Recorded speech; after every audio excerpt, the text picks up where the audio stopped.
What we're missing in America is the basic science of nutrition. And once you learn nutrition and you really dive deep into it, you will realize what's really going on. And remember, at the beginning of the segment, I told you it's only two illusions of disease, or what I would call the basic foundations, and that's deficiency and toxicity. We are deficient. And that's what's going on with our bodies. We don't have enough minerals. We don't have enough vitamins. We don't have enough amino acids, carboxylic acid. These are the things that make up protein, that keep your molecular structure put together. We're breathing in toxic air. We drinking contaminated water. We breathing in so many heavy metals, from them seeding the clouds, the HARP machine, them creating their own weather, all of the cars, the pollutions, the environmental pollutions, plastic everywhere, estrogen-like chemicals in our food, synthetic clothing. We wearing all these colognes with parabens in them that's giving us toxins. Like, if you look at what's going on right now and you study statistics and you look at the sheets, 1 out of every 2 people will get cancer in their life. 1 out of every 2.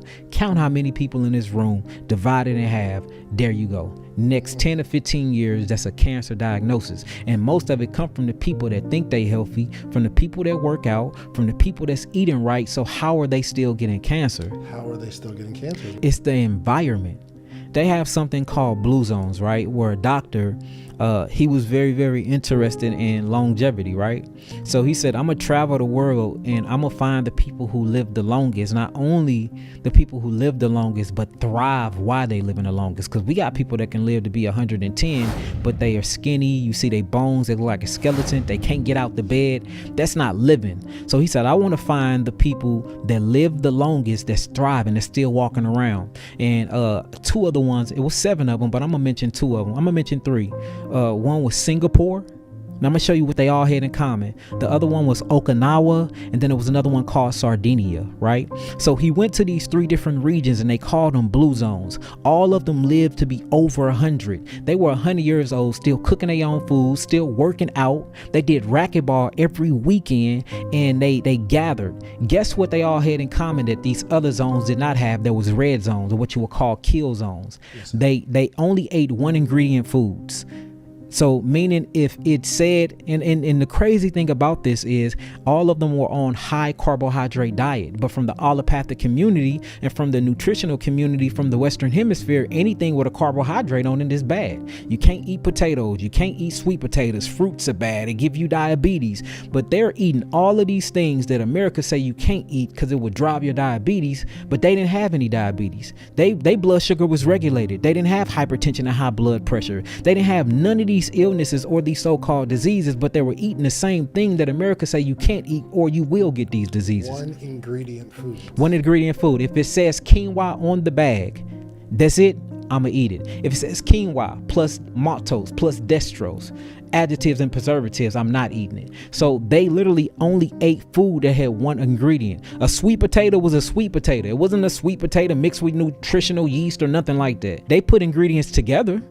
So they would take a sweet potato and then they would take olive oil and they would cook and bake them some fish and make it all together. But they only ate 1 ingredient food. It wasn't more than 1 ingredient on the bag. In fact, if you look at what they was doing when they went to the markets to shop, they brought their own bag and they stuck it in there. There wasn't even packaging.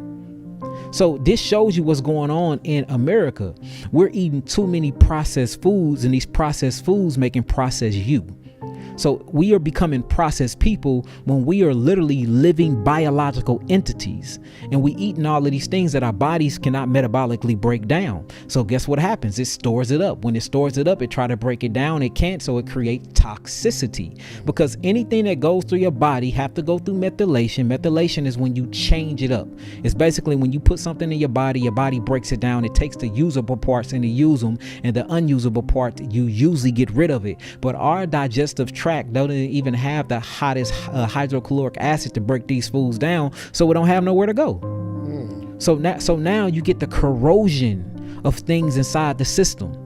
You don't have microbes to break it down. You don't have hydrochloric acid to break it down. You can't even ferment this stuff. So now you got all these things going at it trying to break them down, and then they have to pleomorphosize and metamorphosize themselves to become bigger to break these things down. Now you got parasites. You thinking parasite came from outside of the body when it really came from inside of the body, because you are the image of God.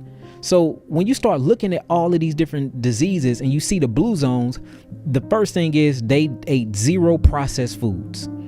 They didn't have processed foods. They didn't smoke. And it's another crazy thing. They drank, but they created their own wine. They had a wine that they grew. They grew their own grapes. They grew their own fruits. They made their own rum. Dan Buettner says he's found the recipe for how to reach a happy and healthy 100 years. 100 recipes to be exact, all written down during a 2-year journey through the blue zones, places around the world where people seem to defy the limits of age. Without heart disease, cancer, diabetes, or any of these diseases plaguing Americans. And this is what they eat. See that? So a lot of people are like, well, you can't drink, you can't do this, you can't do that. Well, that's according to America, you can't, because it's already too many toxins. But in the blue zone, you can drink and be merry, because what they're drinking don't have nitrates in it. What they drinking don't have carbon monoxide in it. They're drinking homemade wine that's grown from their own vineyard, and they living to be 110, still working out, still walking, still cooking their own food. Another thing I want to bring out, they wasn't eating that much meat. They only ate about 5 pounds of meat a month. But they would, and I don't push meat eating at all, but they was eating grass-fed, homegrown chickens and cows, and they were living longer than vegans here in America. You get to the point where you can't play the nutrition game all the time, and you can't get on these platforms and spit all the science when there's too much other science that go against your science. You got to be truthful and be like, what's really going on here? Yeah. Now, is eating meat bad? Yes, it is to me. To black people, is eating meat bad? Yes. It's morally wrong? Yes, because you have to kill it to eat it. You'll want to make a slit right along the back of the jawbone here on the side of its neck. So you hold your knife right here.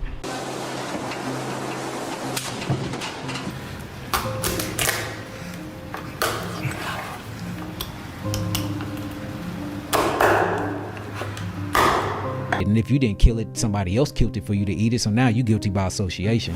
But I mean, a plant is live, it's growing. But yeah, a plant is live and growing. But if you eat the way that we were designed to eat, and what I mean by that, I mean so-called black people, melanated people, we are naturally frugivores.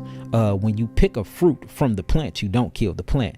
The fruit is the reproductive part of the plant with the seed. It regrows and it regenerates. When you pluck the plant do die. And that's why plants, or what you call vegetables, have something called lectins in it and saponins. The plant literally have its own natural pesticides that try to kill you to keep you from eating it. And that's why most pests die from eating plants, because plants have these, it's called anti-nutrient compounds. So if you play around in nature and creation, you know what you're supposed to be eating. Melanated people, or so-called black people, we are without a doubt frugivores. We're frugivores. We're supposed to be eating fruits. Now, I already know what you probably thinking. Vegetables that are the fruit from the vegetable. Though. Yeah, exactly. Okay, exactly. Because a lot of people are like, well, fruits, how can I sustain myself off fruits? Well, quinoa is a fruit. And quinoa is a complete whole food. And what I mean by complete food, have all 9 essential amino acids in it. All 9 of them. Everything that you need to rebuild your molecular structure and keep your molecular structure built. But I don't want to get off the blue zones real quick. Let's just finish this. So the blue zones, he went across the world. He found 7 different places. These blue zones where people live the most, they live the longest, and they thrive.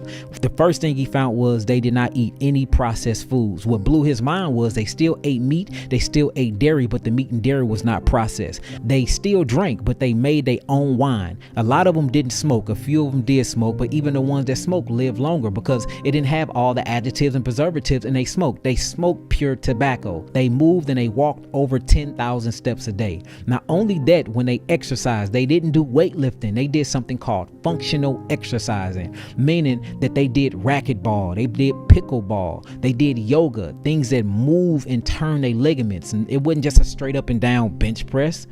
They did things that functional workouts. The thing that they did every day, they put their workout in it. And laughter and family and community.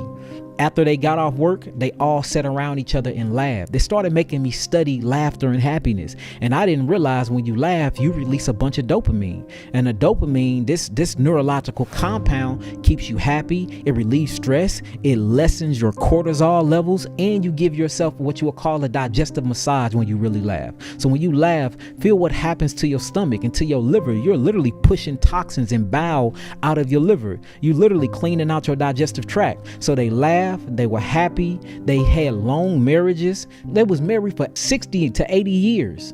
So, and it shows you how loneliness can cause so-called disease. So they wasn't lonely. They ate non-processed foods. They drank clean water. Their environment was clean, and only 20% of all of these people drove. And driving, are you saying it just cuts out the exercise and the movement? Not only do it cuts out exercising and moving, it builds up what you would call environmental pollutants. They was trying to figure out a way to keep the street lights on without burning bad fuel. So what they did was, piezoelectricity is basically when you create friction, a electrical spark come from it.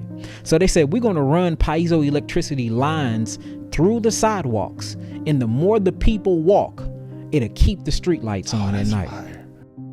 Paved is a floor that generates energy from your footsteps. So whenever you walk, we convert your weight to electrical power. So the more people walk on the floor, the more energy is stored in batteries, and it can be used to power lights in our cities, Wi-Fi networks, pollution monitoring. Anything you need can be powered through the simple act of a human footstep. Underneath these floor tiles are vertical electromagnetic induction generators. In other words, when you walk on these tiles, tiny flywheels hidden underneath spin, creating electricity. The more people walking on them, the longer the flywheels spin, and the more they spin, the more electricity is created. Did you know it increased walking? They went from 4,500 steps a day to average person 17,000 steps a day. Wow. Now check this out. So the energy from people walking on the sidewalk Fed the actual electrical lines piezoelectricity to keep the street lights on. So now you have to work to see. You got to do physical work to see. They banned cars for like 2 years, and they said, we want to put everybody on the subway, but we're not going to charge for the subway. In order to get to the subway, when you get to the exchange line to go get on the subway, you got to do at least 10 squats. Would you do 10 squats for free travel? Metro users in Mexico City are being offered just that. It's as the country has declared a public health priority after ranking second in the world for having the highest rate of obesity. The health stations are equipped with an electric meter that asks the user to perform 10 consecutive squats. As the user performs each squat, it offers tips on how to lead a healthier life. So you got on camera hundreds of people waiting to do 10 squats just to get a train ride to work. Lowered the cardiovascular rate. Cardiovascular attacks lowered by 10% in a year. The whole population. So now it starts to get into what's wrong with it's the environment. I'm not anti-America. This is my homeland. I'm from America. I'm Choctaw. But it's America. It's the concept. It's the way we've been programmed. It is how we're thinking about ourselves and how we're thinking about health, man.